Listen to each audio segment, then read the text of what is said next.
Bienvenue à l'émission La Bible à 100%. La Bible à 100%, une émission qui commence avec la Bible à 100%, comme vous le savez, une émission qui continue avec la Bible. La thématique d'aujourd'hui sera intitulée L'œuvre de la rédemption, plus coûteuse que l'œuvre de la création. Et aujourd'hui, nous allons explorer les deux œuvres de Dieu, l'œuvre de la création et l'œuvre de la rédemption. Et nous allons voir pourquoi, en comparaison, l'œuvre de la rédemption a coûté à Dieu plus d'efforts que ne lui a coûté l'œuvre de la création. Mais avant de commencer, nous voulons tout d'abord rendre gloire et honneur à notre Seigneur, le Seigneur Jésus-Christ.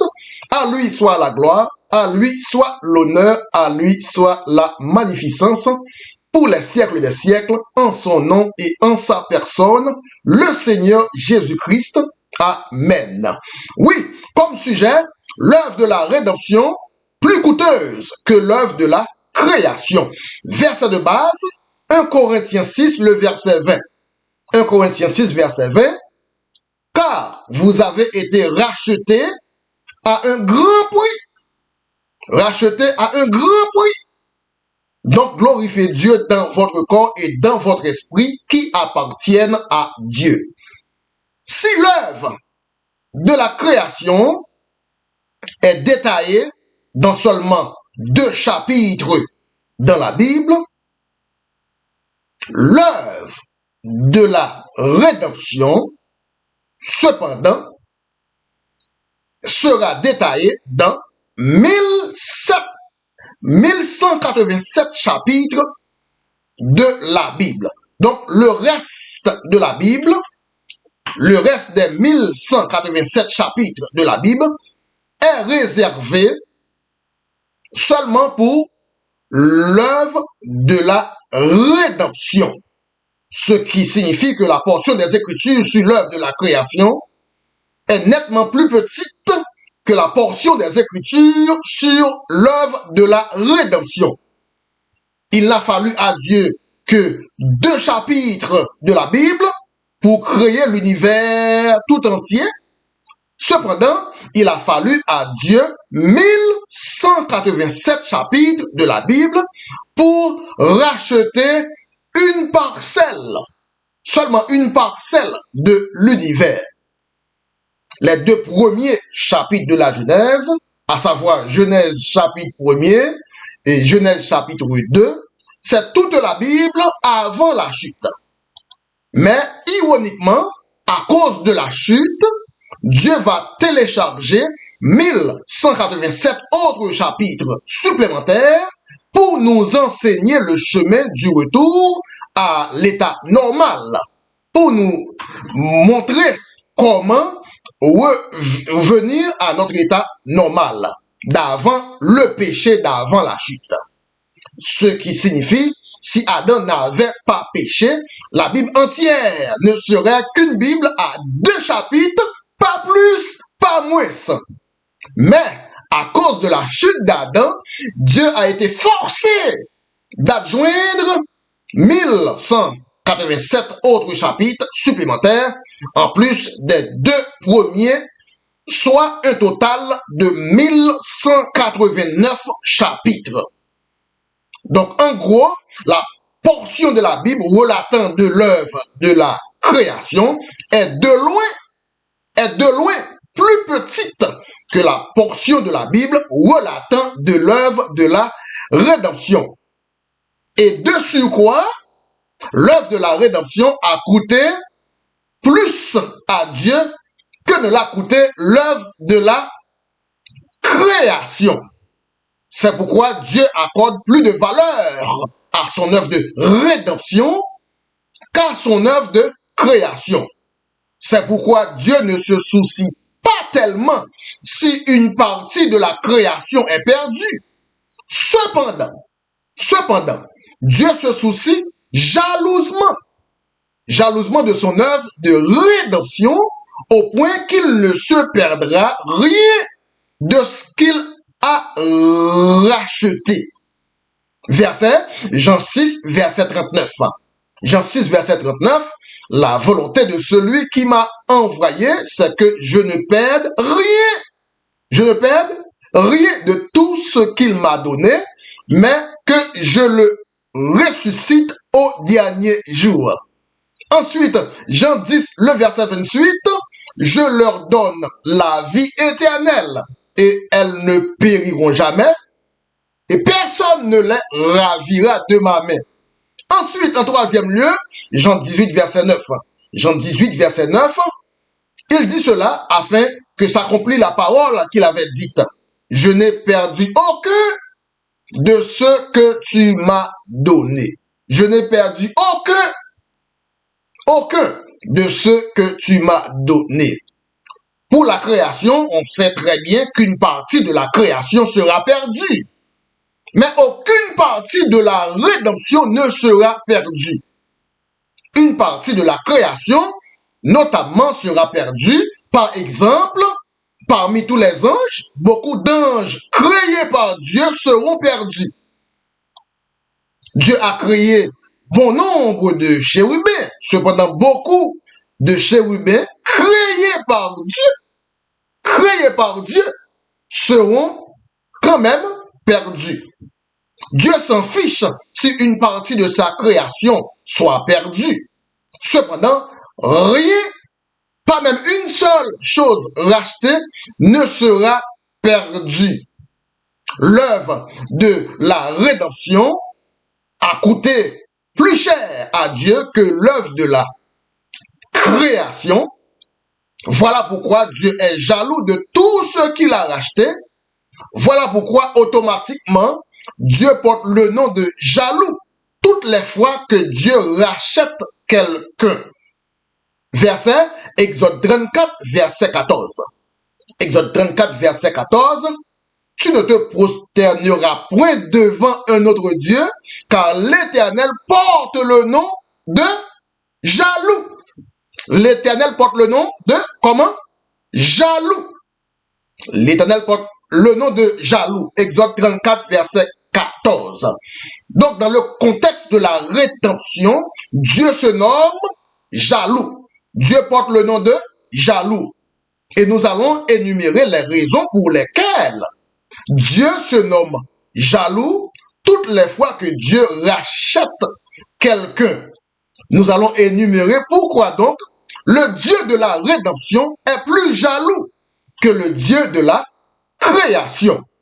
Premièrement, lors de la création, Dieu n'a rien créé à la sueur de son front.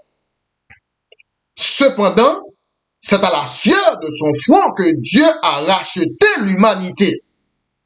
Verset, Luc 22, verset 44. Luc 22, verset 44. Étant en agonie, il priait plus instamment et sa sueur devint comme des grumeaux de sang qui tombaient par terre. En deuxième lieu, Dieu n'a pas versé son sang pendant l'œuvre de la création. Cependant, lors de la crucifixion, lors de l'expiation, Dieu a été tellement meurtri que la Bible nous dit que par ses meurtrissures, nous sommes guéris. Verset, Ésaïe 53, le verset 5. Ésaïe 53, verset 5, il a été blessé pour nos péchés, brisé pour nos iniquités. Le châtiment qui nous donne la paix est tombé sur lui et c'est par ses meurtrissures que nous sommes guéris. Donc, en contexte, nous allons aussi lire 1 Pierre 2, le verset 24. 1 Pierre 2, verset 24. Il a porté lui-même nos péchés en son corps sur le bois du calvaire, afin que, mort au péché, nous vivions pour la justice.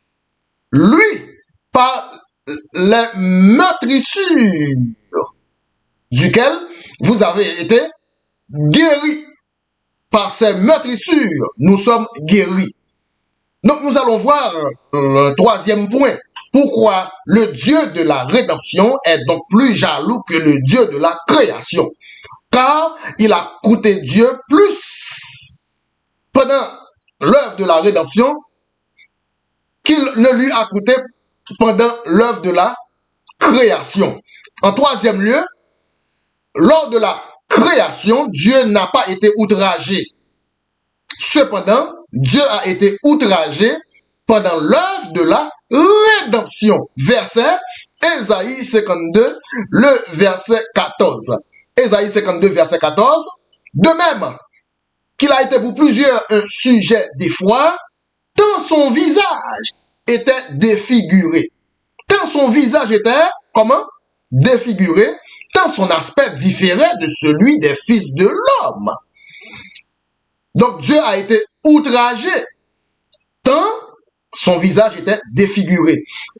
Ensuite, nous allons lire Luc 18, le verset 22. Luc 18, le verset 22. Il sera livré aux païens, et on se moquera de lui, on l'outragera, on crachera sur lui. Donc, nous voyons pourquoi Dieu donne plus d'importance à son œuvre de rédemption qu'à son œuvre de création. Et en quatrième lieu, nous allons voir un quatrième point. Dieu n'a pas été giflé pendant l'œuvre de la création. Cependant, Dieu a été giflé, méprisé pendant l'œuvre de la rédemption. Verset Jean 18, le verset 22. Jean 18, verset 22. À ces mots, un des huissiers qui était là donna un soufflet à Jésus. Donna un soufflet à Jésus en disant, est-ce ainsi que tu réponds au souverain sacrificateur? Et en contexte, nous allons aussi lire Jean 19, le verset 3. Il disait, salut roi des Juifs, et il lui donnait des soufflets. Il lui donnait des soufflets. Donc pendant l'œuvre de la rédemption, Dieu a été giflé. Dieu a été giflé seulement pendant l'œuvre de la rédemption, jamais pendant l'œuvre de la création. Nous allons traverser à un cinquième point. Dieu n'a enduré aucune douleur, aucune agonie pendant l'œuvre de la création. Cependant, Dieu a expérimenté la douleur pendant l'œuvre de la rédemption. Et verset Somme 22, le verset 17. Somme 22, verset 17. Car des chiens m'environnent, une bande de scélérats rôde autour de moi. Ils ont percé mes mains et mes pieds. Ils ont percé avec quoi? Avec des clous. Ça, c'est de l'atrocité, c'est de la douleur. Dieu a expérimenté la douleur des clous. Car ses mains et ses pieds ont été percés. Nous allons passer à un sixième point. Personne n'a jamais moqué ou vilipendé Dieu pendant que Dieu créait.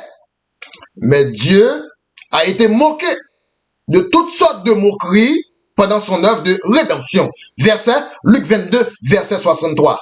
Les hommes qui tenaient Jésus se moquaient de lui et le frappaient. Et nous allons aussi lire Luc 23, verset 35. Le peuple se tenait là, regardait, les magistrats se moquaient de Jésus, disant, il a sauvé les autres, qu'il se sauve lui-même, s'il est le Christ, s'il est l'élu de Dieu, qu'il se sauve lui-même. Donc, Dieu a été moqué pendant l'œuvre de la rédemption, seulement pendant la rédemption, non pendant la création. Donc, en gros, l'œuvre de la rédemption a coûté à Dieu plus que ne lui a coûté l'œuvre de la création. Verset Marc 15, verset 19, il lui frappait la tête avec un roseau, crachait sur lui, crachait. au point de cracher sur lui. Et donc, à tel point que Dieu a été craché dessus, non pendant l'œuvre de la création, mais pendant l'œuvre de la rédemption. Voilà pourquoi la rédemption est plus chère. La rédemption est plus coûteuse que la création. C'est pourquoi un homme racheté par Dieu coûte beaucoup plus cher qu'un homme créé par Dieu. Voilà pourquoi une femme rachetée par Dieu vaut beaucoup mieux qu'une femme créée par Dieu. D'où le terme biblique racheté à un grand prix. Racheté à un grand prix, 1 Corinthiens 7, verset 23, vous avez été racheté à un grand prix. Ne devenez pas esclaves des hommes. Voilà pourquoi le Dieu de la rédemption est donc plus jaloux que le Dieu de la création. Ainsi donc, Dieu s'appelle, se nomme, se donne le nom de jaloux toutes les fois qu'il arrive à racheter quelque chose. Voilà, c'est la fin de cette édition pour la Bible à 100%. Le sujet d'aujourd'hui, l'œuvre de la création est plus coûteuse. A coûté plus à Dieu que l'œuvre de la création. Et nous voulons remercier Dieu pour cette table ronde pour la Bible à 100%.